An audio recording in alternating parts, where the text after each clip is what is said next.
আজকের অন্যতম গুরুত্বপূর্ণ খবর, দেশের কোন মুখ্যমন্ত্রী এই প্রথম সুপ্রিম কোর্টে সওয়াল করলেন।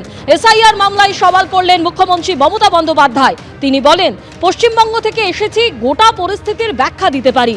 এসআইআর এর নামে কি চলছে বলতে 5 মিনিট সময় চাই। কমিশনকে 6 বার চিঠি দিয়েছি, কোনো উত্তর পাইনি, কিছুই বুঝতে পারছি না, সুবিচার পাচ্ছি না কমিশন থেকে। মুখ্য নির্বাচন কমিশনারকে দেওয়া চিঠির উল্লেখ করে সওয়াল মুখ্যমন্ত্রী মমতা বন্দ্যোপাধ্যায়।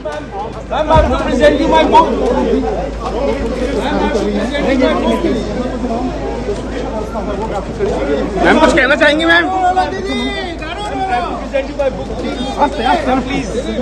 आपके लिए स्पेशली है। मैम कुछ कहेंगे मैम? मैम कुछ कहना चाहेंगे? मैम कुछ कहना चाहेंगे मैम? मैम कुछ कहना चाहेंगे मैम? मैम कुछ कहना चाहेंगी? प्लीज कुछ कहना चाहेंगी? आस्ते खिड़की से दूर। हाँ कोई बात नहीं। आगे चढ़ जाओ।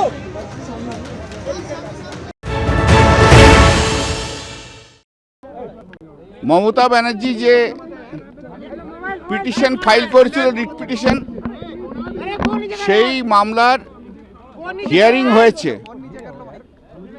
এবং সেই মামলার সঙ্গে আরো অন্যান্য যে মামলাগুলো রয়েছে, দোলার মামলা, ডেরেকের মামলা এবং জয় গোস্বামীর মামলা, এই 3টে মামলায় হিয়ারিং হয়েছে। বন্দ্যোপাধ্যায় তার পয়েন্টগুলো যা যা আছে সেগুলো বলেছে। তারপর মহিলারা যাদের বিয়ে হয়ে গেছে, যাদের সারনেম চেঞ্জ হয়ে গেছে, তাদের কি করে মিসম্যাচ হয়? মহিলাদের বিয়ে হয়ে গেলে তো সারনেম চেঞ্জ হবেই। তারপরে আছে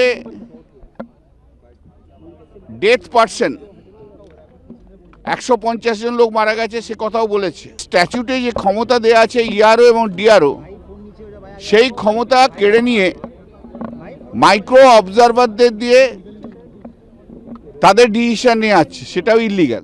সুপ্রিম কোর্টে আজ এসআইআর মামলার সওয়ালে মুখ্যমন্ত্রী মমতা বন্দ্যোপাধ্যায় তিনি আরো বলেন, নির্বাচন কমিশনের বিরুদ্ধে আদালত অবমাননার অভিযোগ করেন তিনি বলেন, এসআইআর নিয়ে সুপ্রিম কোর্টের নির্দেশ মানছে না নির্বাচন কমিশন।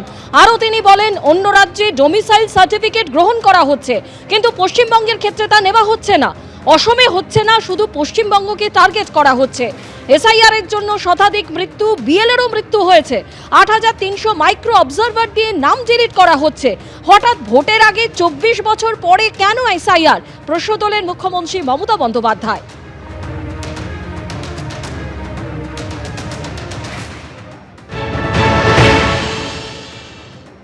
যারা আমাদের বিডিও বা ডেপুটি ম্যাজিস্ট্রেট হয়েছে তাদেরকে ইআরও করা যাবে না, এটা একদম ক্রিস্টাল ক্লিয়ার। আমি আশা করি এর পরের দিন শুনানিতে খুব ভালো জায়গায় ফেঁসেছেন মুখ্যমন্ত্রী। সুপ্রিম কোর্ট বলেছে যে আপনি কম্পিটেন্ট অফিসারকে স্পেয়ার করেছেন, তালিকা দেন। তালিকা সবার কাছে আছে, আমার কাছে আছে। 294 অ্যাসেম্বলি, 294 ইআরও, 225টা ইআরও যারা ইলেকশন কমিশনের গাইডলাইন বা অন্য রাজ্যের গাইডলাইন অনুযায়ী ইআরও হতে পারেন না, ইনারা ইআরও করেছেন। আপনি বলবেন সংখ্যা নেই, আমি বলি 300-র উপরে ডাইরেক্ট WBCS অফিসার রয়েছেন। এখনো 10 জন আইএএস অফিসারকে বসিয়ে রেখেছেন, যাদেরকে আপনি এসডিও করতে পারেন।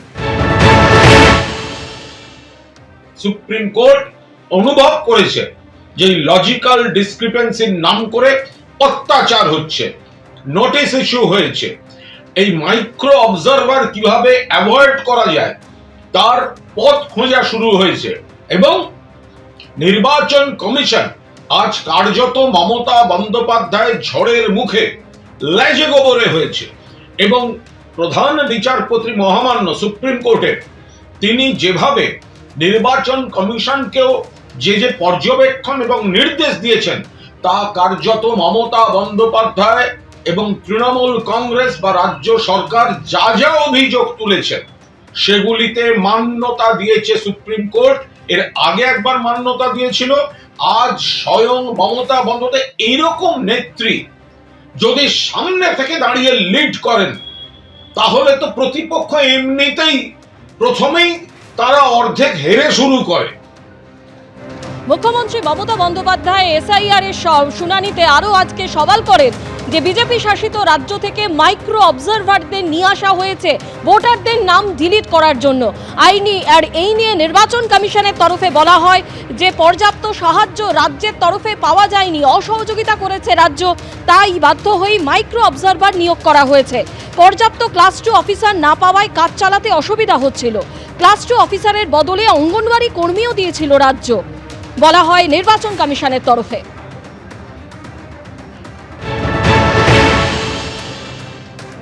মমতা ব্যানার্জি সুপ্রিম কোর্টে গেছেন নতুন করে নাটক করতে। আজকে যখন আবার নেক্সট ডেট পড়লো, সেটা হচ্ছে 9 তারিখে সোমবার, তার আগেই আমাদের এসআইআর যে প্রসেস সেটা শেষ হয়ে যাচ্ছে। সুতরাং আজকে উনি দৌড়ে যে গেলেন সম্পূর্ণ একটা গিমিক, মানুষকে এইটা বোঝানো বা দেখানো যে দেখুন আমি মমতা ব্যানার্জি, আপনাদের জন্য আমি বাড়ির কাপড়ে আমি দৌড়ে দৌড়ে সুপ্রিম কোর্টে যাচ্ছি। উনি দিশেহারা, কারণ উনি জানেন যে ওনার ভোট ব্যাংক এই মৃত voter, duplicate voter, shifted voter, Rohingya মুসলমান, বাংলাদেশি মুসলমান, যাদেরকে দিয়ে এতদিন ভোট করিয়েছেন, তাদেরকে কাগজ বানিয়ে দেওয়া হয়েছে, passport, Aadhaar card, ration card, PAN card, voter card আপনার সরকার বানিয়েছে মমতা ব্যানার্জি। বিএসএফ এর উপর দোষ দিলে চলবে না। আর তাদের দিয়ে আপনি 2016, 2019, 2021, 2024 ভোট করিয়েছেন এবং জিতেছেন। আপনি ভেবেছিলেন যে 2026 বোধহয় এইভাবেই আপনি জিতে যাবেন, হবে না। উনি আজকে হাজির হচ্ছেন যে কেসে, এটা যে Mustari Banu versus Election Commission of India কেসটা চলছে, এই কেসে যেমন অন্য অনেকে পার্টি হয়েছেন, তেমন উনি শেষমেশ গিয়ে পার্টি হলেন। মুস্তারি বানু মুর্শিদাবাদ, কামাল সবাই জানেন, সব্যসাচী তার উকিল, আমাদের পার্টির পক্ষ থেকে কার্যত করা, না বুঝবার কোনো কারণ নেই। সেই কেসে উনি হাজির হচ্ছেন, Mustari Banu versus Election Commission of India, সেই কেসে যুক্ত হয়ে গিয়ে উনি লোক দেখাবার জন্য করছেন। আমরা চাই 2026-এ এই ড্রাফট যে ভোটার লিস্টটাও বেরিয়েছে, সেই ভোটার লিস্টের ভিত্তিতে ভোটটা হোক। এই শুনানি করতে গিয়ে 12টা বাজানো হচ্ছে। যখন মানুষ বিপদে পড়েছে, মতুয়া মানুষ, তখন মুখ্যমন্ত্রী তাদের পাশে দাঁড়াননি, এতদিন পরে ওনার মনে পড়েছে। যখন সংখ্যালঘু সম্প্রদায়ের মানুষ তাকে বিপর্যস্ত করা হচ্ছে, তখন উনি তার পাশে দাঁড়িয়ে ওয়াকফ নিয়ে আরএসএস এর কথায় কাজ করেছেন। এখন এটা লোক দেখানোর কাজ মুখ্যমন্ত্রী করছেন। এবিপি আনন্দ, এগিয়ে থাকে, এগিয়ে রাখে।